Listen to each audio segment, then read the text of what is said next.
So remember in that pretest we had like, it was take the answers from the box, fill it in about this person in the government. What's that leader's name? What does he do? So we're going to learn a little bit about government today. So right now, open up to the next page that's blank. And you're eyeing it. Set up your 3-column notes. Vinny, all 4?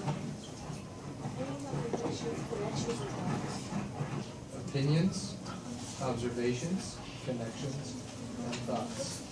What's in the first column, Anya? Can you have more than one main idea? Yes. What goes in the second column, Rogan? Details. Details about what?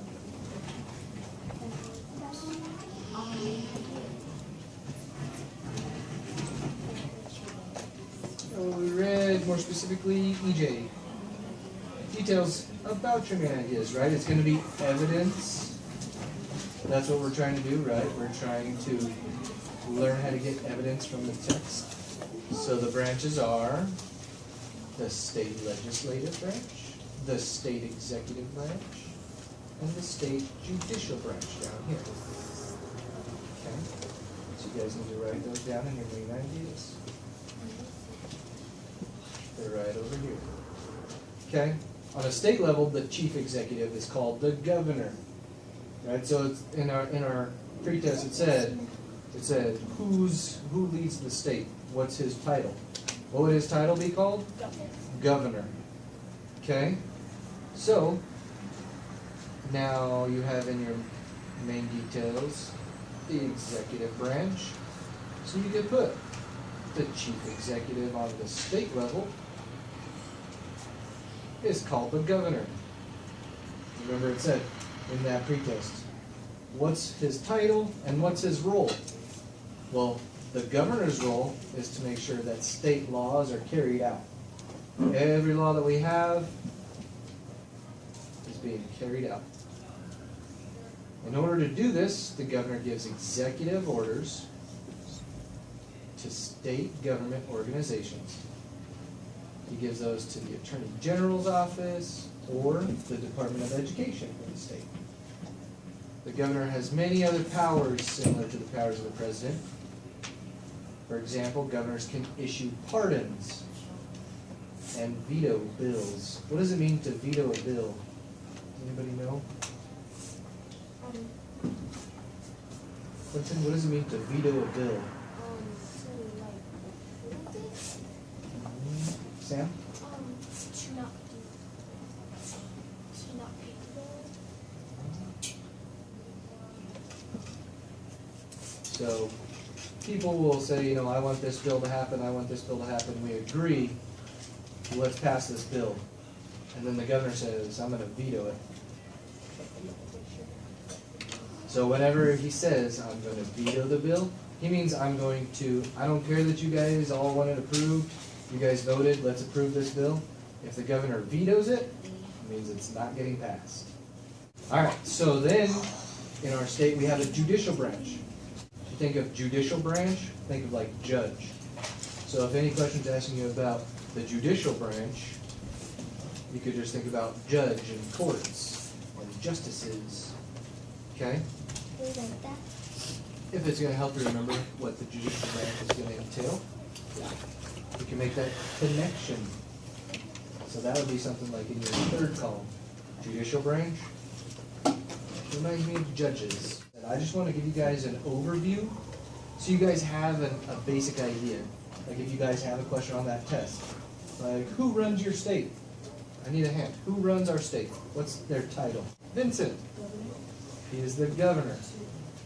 Right? What is the role of the governor?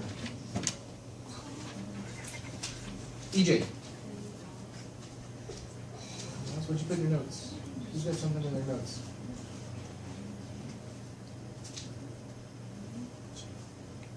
Zach, do you have something about the governor? What is his role? What is his role? I can't hear you. He makes sure they're carried out, right?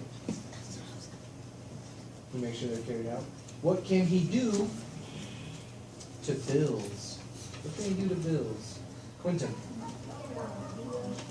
And what does that mean to veto a bill, Evelyn?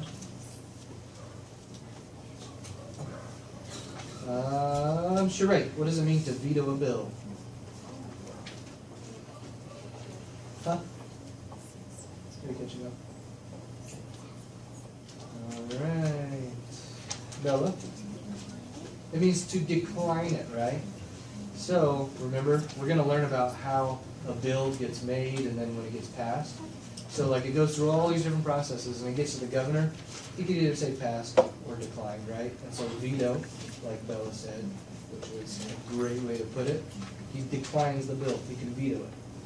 So,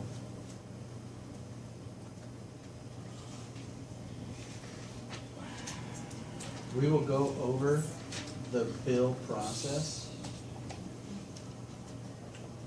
later, but I just wanted you guys to get those down. Does anyone need us to go back over anything for their 3-column notes? Any questions about those rules? Because what you guys are going to do is you guys are going to use these 3-column notes. We're going to be practicing for that Cmas again. You guys need to actually, it's the social studies test that we're practicing for with our IM. What is it today? We're going to be practicing on it today. Yeah. Okay? Today, no. Today what I want you guys to do is if you guys have any questions over the questions on that practice test, write them down on the page next to your 3-column notes. Okay? And then what I can do is get some information together and then we can go over that kind of as a review before that test. Okay? So, right now, everybody go back to your seats quietly and I will be passing out the laptops. Keep your IUNA journals open. Okay. Remember, if you guys get stuck with something, you don't understand something, write it down, you can flag it. Okay? Definitely write it down so we can go over it. How do you